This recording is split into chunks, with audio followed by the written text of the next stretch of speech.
Hey, Nelson, alcoholic addict. That is not my real name. That is a fake name that I came up with so that I could be in the CIA. I'm just kidding. It's my pen name that I use here at LOL Sober. Uh, I stumbled upon a recent study from the National Institute of Aging, which I had never heard of, to be honest, but the National Institute of Aging had some researchers who concluded that prolonged isolation has the same health implications as smoking 15 cigarettes a day. Wow. There's a lot to unpack there. And in the written version of this newsletter, I did include a link. It's worth checking out. First of all, I have smoked 15 cigarettes a day for extended periods of time in my life. Not recently, but I have smoked 15 cigarettes a day for months and months and months at a time. I also have had prolonged isolation for extended periods in my life. And I think I may have had periods of my life where I was in prolonged isolation and smoking 15 cigarettes a day. So I've experienced a wide spectrum of this comparison.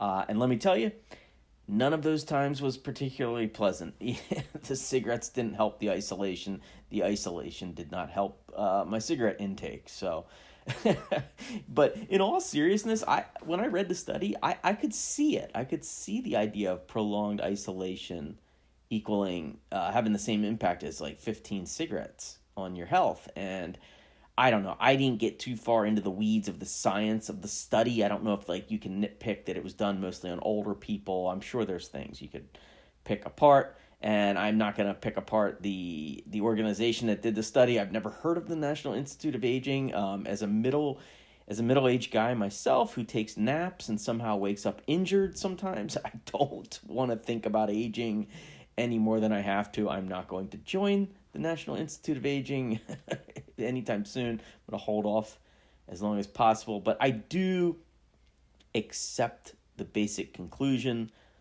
that loneliness is a significant health risk factor. All of the implications in this study showed, from heart disease to mental health, that loneliness is just a terrible, terrible factor. So you might be wondering, why is this in a sober newsletter? But I think it's pretty obvious why, at least in my head. Loneliness and isolation, they seem to go hand in hand with addiction. They certainly are twin siblings in my life, next door neighbors. In my worst moments that I've ever had, whether it's addiction or sobriety, in those bad moments, I was usually lonely. On some level, I had some loneliness. And in my best moments in my entire life, when I think about them, I usually was not lonely at the time. I think the opposite of lonely is connected, and in those moments, I was connected. So I think there's definitely a relationship between connection and happiness on some level. The second big thing that jumped out at me is how loneliness is defined in that article. I always struggle with spotting the difference between solitude and isolation, and that's discussed in this study. Just because you're by yourself doesn't mean you're lonely necessarily. Solitude can be a beautiful thing. It means that you have peaceful alone time, but you're still connected, and loneliness you can be by yourself for sure, but you can also be lonely in crowds of people. The number of people that are standing next to you is almost irrelevant, I think, to whether you're lonely or not. So, in a very basic way, solitude is good for me. Loneliness is bad. 15 Marlboro Reds bad, apparently. So I cannot let myself drift into loneliness. I need to be. Solitude is fine. Loneliness, not so much. And the study also shone a light on the uptick in loneliness that people have felt during COVID, and also after this new norm that we're in now, which is, for a lot of us, it's working from home, it's Zoom meetings instead of in-person 12-step meetings, reduced travel, reliance more than ever on, let me just text that person rather than go see them. And that's kind of a nightmare for some people, including me. And when I say nightmare, I don't mean that I don't like it. I mean that it's bad for me.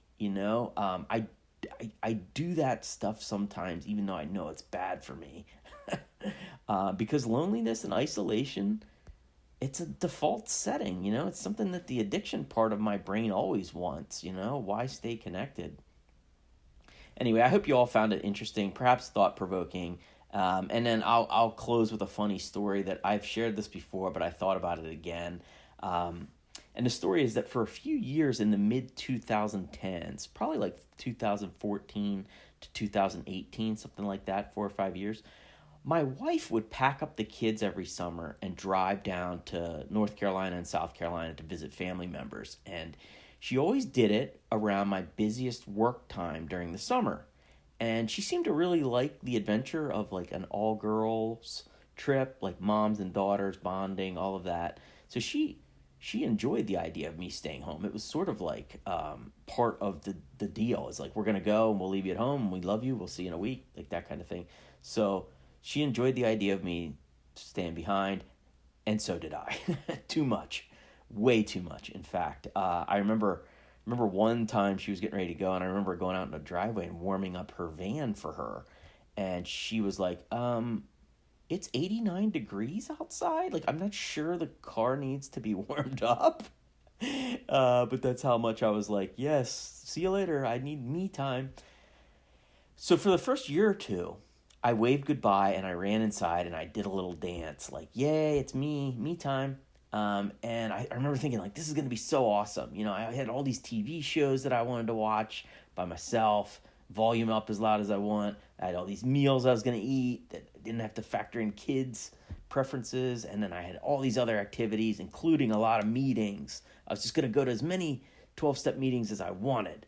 And I was going to do all of that stuff in their absence. It was just me living my best life for a week, a sober bachelor, just doing whatever. Here's the problem. That never happened. None of it happened. I went inside, waved goodbye on the driveway. I went inside, and then I started eating shitty food, watched a bunch of shitty TV. I slacked on my work stuff. I slacked on chores. I did not go to the gym like I thought I was going to. I did not go to those meetings I had been excited to attend. By day 3, I usually found myself calling sober buddies, just completely befuddled why I felt like shit. And most of the time it was because I was laying on a couch in my underwear with Cool Ranch Doritos stuck in my chest hair, and I was eating Cool Ranch Doritos at like 9 a.m. That was my breakfast. I mean, I had been excited about the idea of solitude, but then I created loneliness instead. And it's just such a thin line, and it's bad for me. I guess 15 cigarettes, maybe that's the proper equation. It was so stupid, and I learned from it, but not later. I did the exact same thing year 2. I thought, oh, maybe it'll be different this time. I'll just go inside. I'll start this binge watch this TV show. Boom. Cool Ranch Doritos again. Completely feeling isolated, and I just remember thinking maybe this time will be different, and it was not. So I think about that. I'm going to take that with me here this weekend when I think about opportunities to spend time by myself versus getting lonely. I don't want to be lonely. It's really a bad prescription for sobriety. So thank you so much for letting me share.